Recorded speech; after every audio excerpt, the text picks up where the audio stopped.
সবাই ভেবেছিল খেলাটা শেষ, কিন্তু আসল চাল তো এখনই শুরু। ঢাকায় এসে আসলাম শিকদার নতুন জীবনের স্বপ্নে মগ্ন। গ্রাম থেকে আনা শত শত কোটি টাকার পুঁজি নিয়ে সে ক্ষমতার দরজায় কড়া নাড়ছে। বড় ব্যবসায়ী, প্রভাবশালী মানুষ, নতুন সাম্রাজ্য, সবই যেন হাতের নাগালে। কিন্তু সে জানে না, তার প্রতিটি পদক্ষেপ আগেই কেউ হিসাব করে রেখেছে। সেই মানুষটি দুর্জয়, যাকে সে নিজের বিশ্বস্ত চাকর ভেবেছে, সেই নীরবে পুরো বোর্ড সাজিয়ে ফেলেছে। দুর্জয়ের পরিচয় এখনো আড়ালে, কারণ সময়ের আগেই সত্য প্রকাশ করলে তার পরিকল্পনা ভেঙে যাবে। এদিকে হালিমা বেগম শুধু বিশ্বাস করেন আল্লাহ তার দোয়া কবুল করেছেন। ঋণ শোধ হয়েছে, দলিল ফিরে এসেছে, অপমান মুছে গেছে। অথচ তিনি জানেন না, এই অলৌকিক পরিবর্তনের পিছনে দাঁড়িয়ে আছে তাঁরই ছেলে।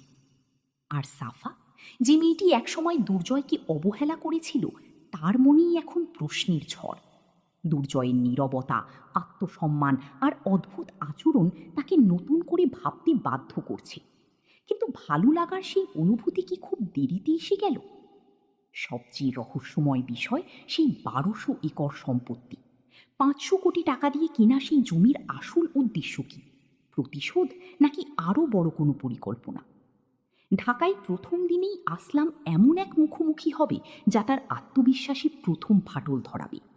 তখন সে বুঝবে, এই শহরে শুধু টাকা নয়, পরিচয় আর প্রভাবই আসল শক্তি। আর সেই শক্তির কেন্দ্রে দুর্জয় অনেক আগেই নিজের জায়গা করে নিয়েছে।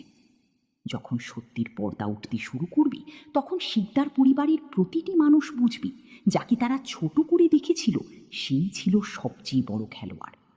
তখন কি আসলাম মাথা নত করবে, নাকি অহংকারী তাকে শেষ পর্যন্ত ঠেলে নিয়ে যাবে? উত্তর লুকিয়ে আছে পরবর্তী পর্বে। কারণ এবার আর নীরব খেলা নয়, এবার শুরু হবে দুর্জয়ের আসল চাল।